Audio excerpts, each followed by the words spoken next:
తిరుపతి మోహన్ బాబు యూనివర్సిటీలో విద్యార్థి సంఘాల కిడ్నాప్ వ్యవహారంపై పలు విద్యార్థి సంఘాలు ఆగ్రహం వ్యక్తం చేస్తున్నాయి. మోహన్ బాబు కాలేజీలో జరుగుతున్నటువంటి ఫీజుల విషయంలో ప్రశ్నిస్తే కిడ్నాపర్లు చేస్తున్నారని ఆరోపించారు.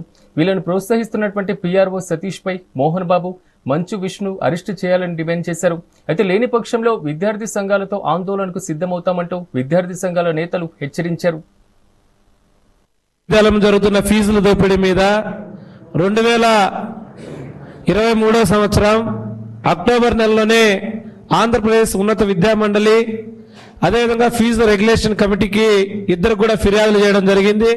ఆ తద్వారా నూతనంగా వచ్చినటువంటి 2024లో ప్రభుత్వం 3 మెన్ కమిటీ ఏర్పాటు చేసి విచారణ చేసి ఫీజులు అక్కడ నిజంగానే వసూలు చేస్తున్నారు.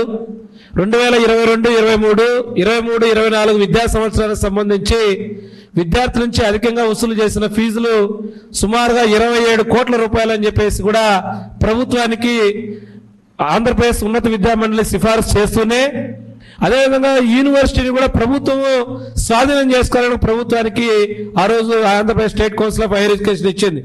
దాని మీద పెద్ద ఎత్తున ఆందోళన చేస్తున్నాం. గతంలో అనేక ఆందోళన కార్యక్రమాలు చేస్తున్నాం. అన్ని విద్యార్థి సంఘాలు పేరెంట్స్ కమిటీతో చేస్తా ఉన్నాం.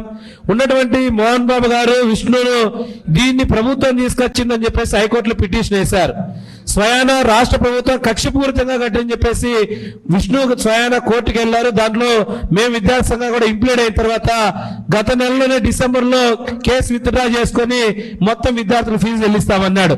అదే పద్ధతిలో ఈ సంవత్సరం నుంచే ఫీజు అక్కడ ఉన్నటువంటి ఫైనల్ ఇయర్ విద్యార్థులకి ప్లేస్మెంట్స్ పేరుతో 40,000 కట్టాలని చెప్పేసి స్కామ్ అని చెప్పేసి కొత్తగా కూడా ఒకటి క్రియేట్ చేయడం జరిగింది.